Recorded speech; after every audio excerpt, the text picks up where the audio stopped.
नमस्कार। कल भारत के प्रधानमंत्री ने ईरान के राष्ट्रपति से बातचीत की और उसको लेके एक ट्वीट किया लंबा चौड़ा। इससे स्पष्ट हो गया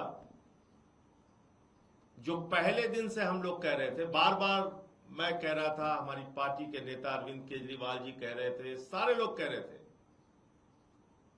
कि भाई आपको ईरान से बात करना चाहिए, आपको भारत के हितों का ध्यान रखना चाहिए। ईरान आपका परंपरागत मित्र है, उसने ऊर्जा क्षेत्र में बराबर आपको सुरक्षा प्रदान की है, सस्ता तेल दिया है, रुपए में तेल दिया है, उससे बात करो। लेकिन प्रधानमंत्री अमेरिका और इजराइल की चमचागिरी में पिछलग्गू बन के इस तरह से उनके मुरीद हो गए थे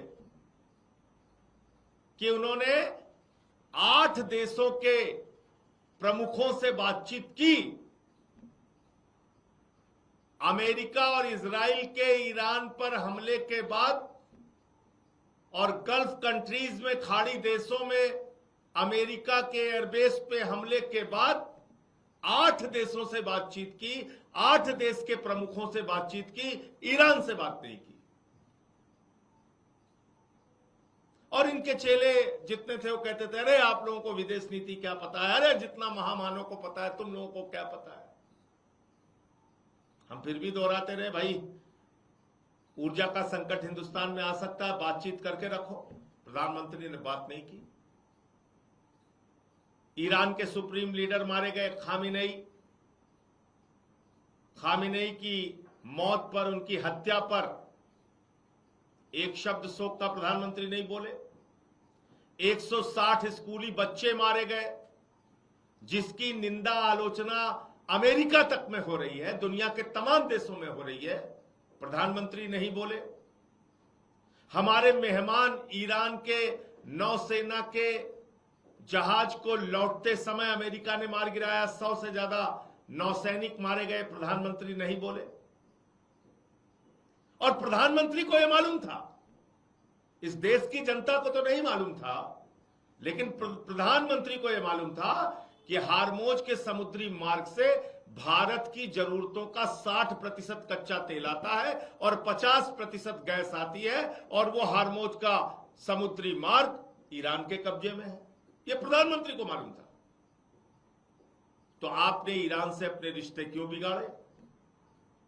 आप युद्ध के ठीक पहले, 2 दिन पहले इजराइल की यात्रा पर क्यों गए? और जब से गाजा और इजराइल का वॉर हुआ है, किसी भी देश का प्रमुख इजराइल जाने से बचता है, नहीं जाते लोग इजराइल। आप उछल उछल के इजराइल चले गए, वहां आपके लिए फर्जी सा पुरस्कार बनाया गया, फर्जी सा पुरस्कार। उसके पहले वो पुरस्कार नहीं था, एक फर्जी सा पुरस्कार बनाया गया, आपके गले में मेडल डाल दिया गया, बोले जाओ जिंदाबाद लगाओ इजराइल और अमेरिका की। और आप इजराइल और अमेरिका की जिंदाबाद लगाने में लग गए। कौन कौन से देश हैं जिन्होंने युद्ध के खिलाफ वक्तव्य दिया? छोटे छोटे देश। यूरोपियन यूनियन के 27 देशों ने युद्ध के खिलाफ निंदा प्रस्ताव पारित किया। ऑस्ट्रिया, बेल्जियम, बुल्गारिया, साइप्रस, तमाम, डेनमार्क, तमाम देश, हंगरी, इटली, लग्जमबर्ग, पोलैंड, पुर्तगाल, स्पेन, स्वीडन और यूरोपियन यूनियन के अलावा जो देश हैं, Egypt, Jordan, Pakistan, Turkey, Armenia, Brazil, Cuba, Japan, रूस, China, Germany, UK, South Africa, France, Oman, ये तमाम उन देशों का नाम मैं ले रहा हूं। इन सब ने युद्ध के खिलाफ बोला कि युद्ध करके आप पूरे देश को और दुनिया को संकट में डाल रहे हैं। अमेरिकन प्रेसिडेंट के खिलाफ, उनकी कार्रवाई के खिलाफ, इजराइल के खिलाफ, नेतन्याहू के खिलाफ, सब ने बोला। वो 160 बच्चियों की मौत पे भी बोला। लेकिन हमारे महामानव, दुनिया के सबसे बड़े लोकतंत्र के प्रधानमंत्री नरेंद्र मोदी जी नहीं बोले। पूरा देश गैस की लाइनों में खड़ा हो गया, होटल बंद होने लगे, मोरवी में टाइल्स की फैक्ट्रियां बंद हो गई, 60 रुपए घरेलू गैस के सिलेंडर का दाम बढ़ गया, 115 रुपए कॉमर्शियल गैस के सिलेंडर का दाम बढ़ गया। उसके बाद प्रधानमंत्री 13-14 दिन के बाद गहरी नींद से जागे और कहने लगे अब हमें मुर्दे को इंजेक्शन लगाना है। जब सिलेंडर से गैस निकल गई, कहने लगे अब हम इसमें गैस भरेंगे। बोले कहां वाला? बोले नाली वाला गैस भरेंगे इसमें। अब जब गैस से सिलेंडर निकल गई तो कह रहे हम नाली वाला गैस भरेंगे, उसमें मुर्दे को इंजेक्शन लगाएंगे। आपकी विदेश नीति मर गई, आपके देश में ऊर्जा का संकट खड़ा हो गया, तब आप 13 दिन के बाद 14 दिन के बाद जाग रहे हैं। कैसे जागे आप? मैं पूछना चाहता हूं, क्या आपको ट्रंप जी ने अनुमति दिया तब आप जागे कि ठीक है बच्चे एक ट्वीट कर ले, कोई बात नहीं? क्योंकि आप जो कुछ भी अब करते हैं ट्रंप से पूछ के करते हैं। रूस से तेल खरीदना है कि नहीं खरीदना है, ट्रंप से पूछ के आप करेंगे। और यहां किसी सरकार के नेता से पूछो, कहते भारत अपने निर्णय लेने के लिए स्वतंत्र है, भारत को जहां से सस्ता तेल मिलेगा वहां से तेल खरीदा जाएगा। कुछ मीडिया वाले भी टीवी चैनल की डिबेट में हम लोगों से कहते हैं भारत को जहां से सस्ता तेल मिलेगा संजय जी वहां से भारत तेल खरीदेगा। आप कौन होते हैं बताने वाले? मैं उन टीवी चैनलों से भी सहमत हूं और भारत सरकार के नेताओं से भी सहमत हूं और बीजेपी के प्रवक्ताओं से भी सहमत हूं। जहां से सस्ता तेल मिले वहां से खरीदो। तो मुझे बताओ, रूस करीब है कि अमेरिका करीब है? रूस करीब है कि वेनेजुला करीब है? रूस से सस्ता तेल मिलेगा कि वेनेजुला और अमेरिका से मिलेगा?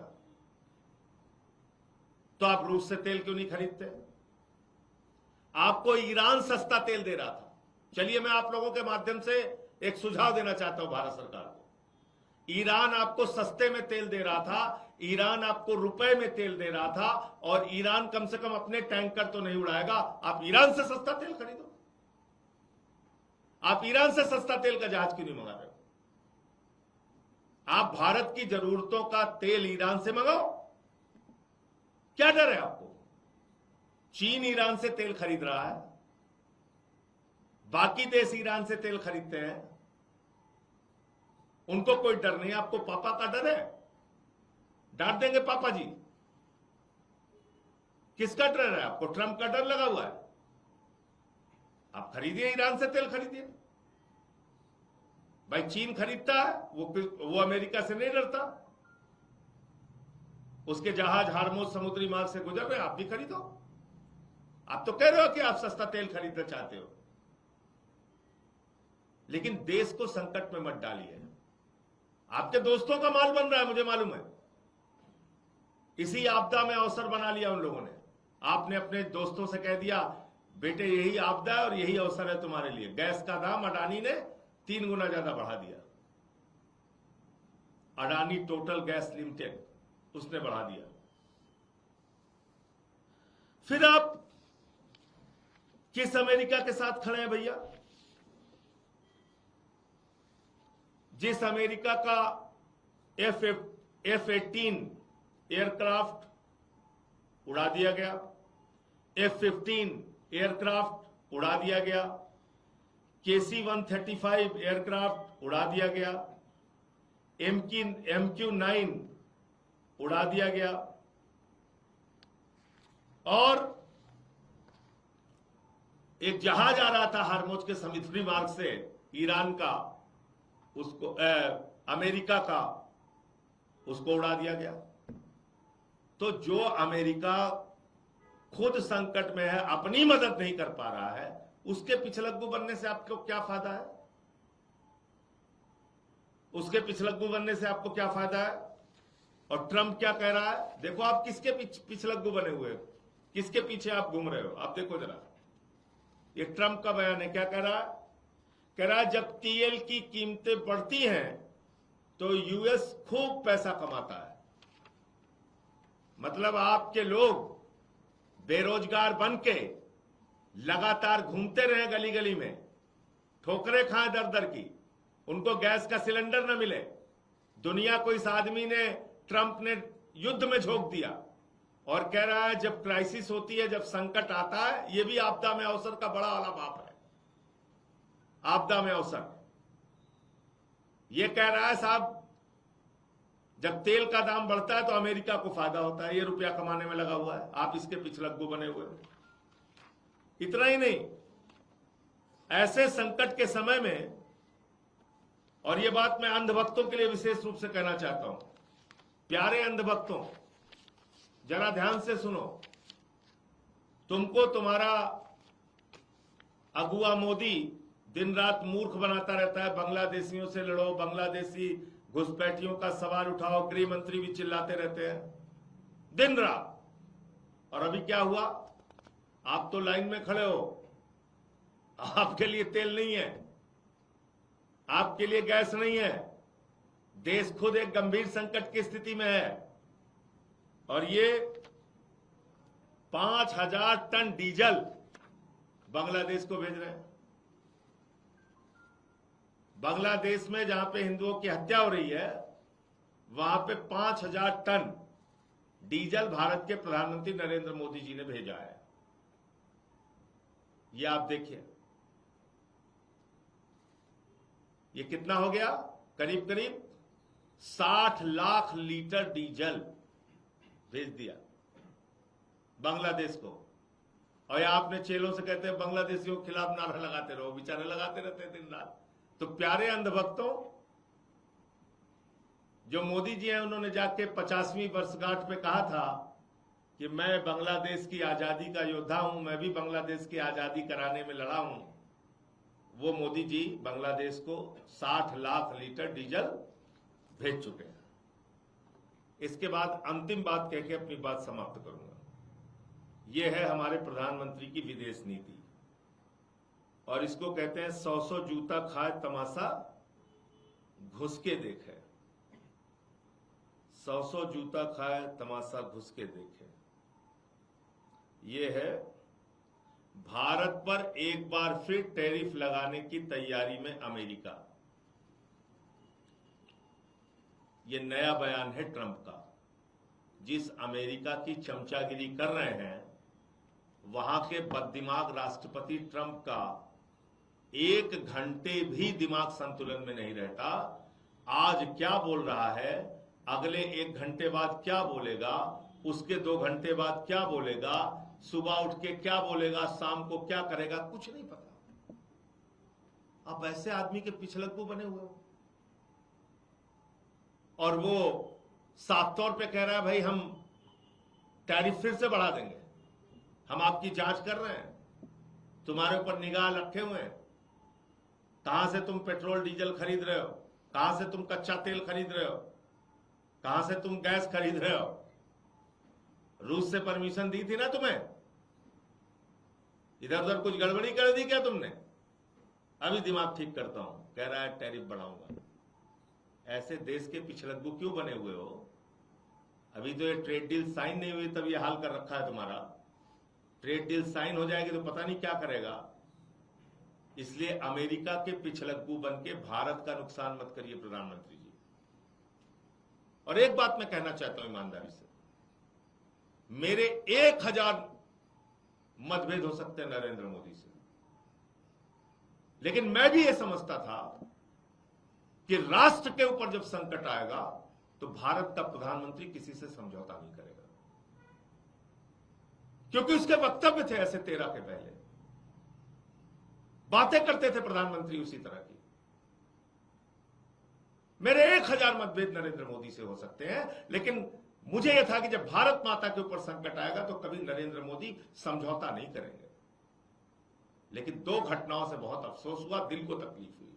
नंबर 1, जब बार बार ट्रंप कहता है हमने ट्रेड डील का दबाव बनाकर सीज फायर कराया पाकिस्तान के साथ। ये पूरे भारत का अपमान है।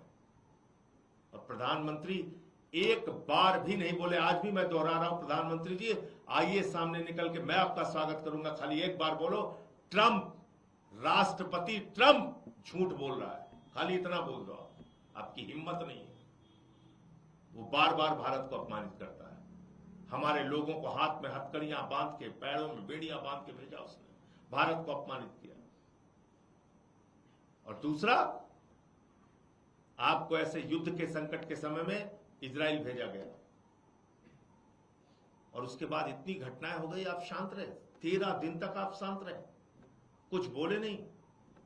गैस का सिलेंडर निकल गया तो अब आप जाग रहे हैं। अब आप कह रहे हैं हम मुर्दे को इंजेक्शन लगाएंगे, उसको जिंदा करेंगे।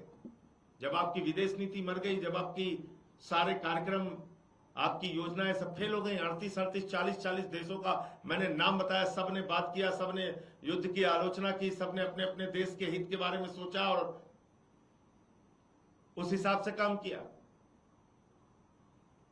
आपका आता पता नहीं। तो इसलिए हमारे नेता अरविंद केजरीवाल जी ने भी इस बात को पूछा है। मैं प्रधानमंत्री जी से चाहता हूं कि वो स्पष्ट करें, कल जो ईरान के राष्ट्रपति से उनकी बातचीत हुई, उसमें भारत की समस्याओं का क्या समाधान निकला? क्या वास्तव में हार्मोज के समुद्री मार्ग से भारत के जहाज को जाने के संबंध में उनकी कोई बातचीत हुई? क्या अब भारत में तेल और गैस का संकट खत्म हो जाएगा? क्या हमारे जहाज गैस और तेल के आना शुरू हो जाएंगे? यह मैं प्रधानमंत्री जी से पूछना चाहता हूं। और अपने मंत्रियों से कहिए इतना कोरा झूठ ना बोला करें। कल हरदीप पुरी जी सदन में कह रहे हैं तेल और गैस का कोई संकट नहीं है देश के अंदर। झूठों ने झूठों से कहा है, सच बोलो। सरकारी ऐलान हुआ है, सच बोलो। मोदी का दफ्तर झूठों की मंडी है, दरवाजे पर लिखा हुआ है, सच बोलो। मोदी का दफ्तर झूठों की मंडी है और दरवाजे पे लिखा हुआ है, सच बोलो। इतना कोरा झूठ, ज्यादा मेहनत करने की जरूरत नहीं। हरदीप पुरी जी चलिए नोएडा चलते हैं, लंबी लाइन में आधा घंटे खड़े होइए इस धूप में, पता चला। लेकिन डॉक्टर बुला लीजिएगा, नहीं तो मूर्छित होकर गिर जाएंगे आप। तो धूप में रहने की आदत है नहीं। और मैं अंत में फिर से दोहरा रहा हूं, भारत के हितों को ध्यान में रखते हुए सस्ता तेल खरीदना भारत की प्राथमिकता है। सस्ता तेल उपलब्ध कराना भारत की प्राथमिकता है। और भारत सरकार को, जैसे चीन तेल खरीद रहा है ईरान से और उसका तेल का जहाज जा रहा है, ऐसे ही आप भी तेल खरीदो। आप अपने हितों का ध्यान रखो। बस मुझे इतनी बात कहनी थी। आपके कोई प्रश्न पूछ सकते हैं?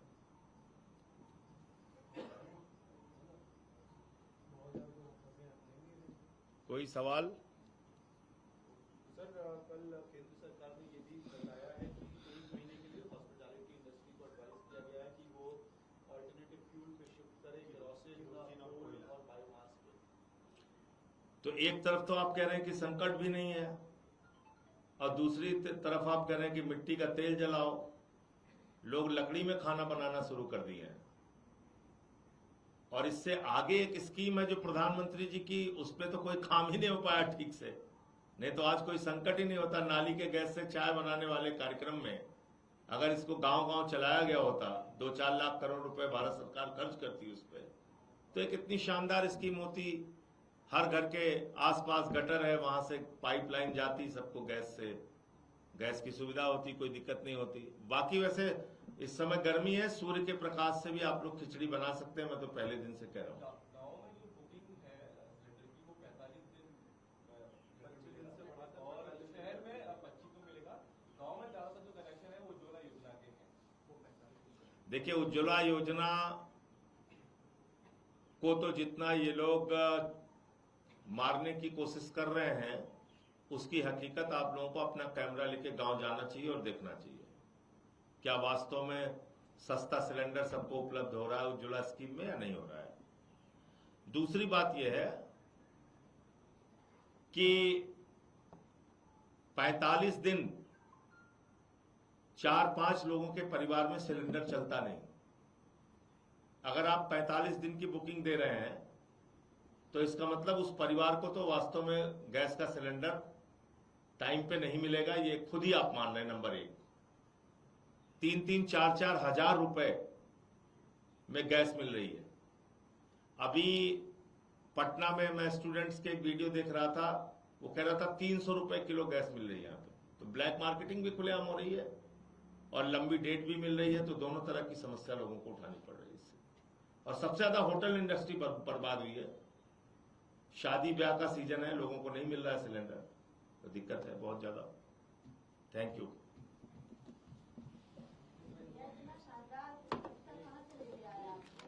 ये मेरी नहीं है, राहत इंदौरी जी की है। खाली मैंने उसमें थोड़ा संशोधन किया। दिल्ली की बंद हो जाएगी।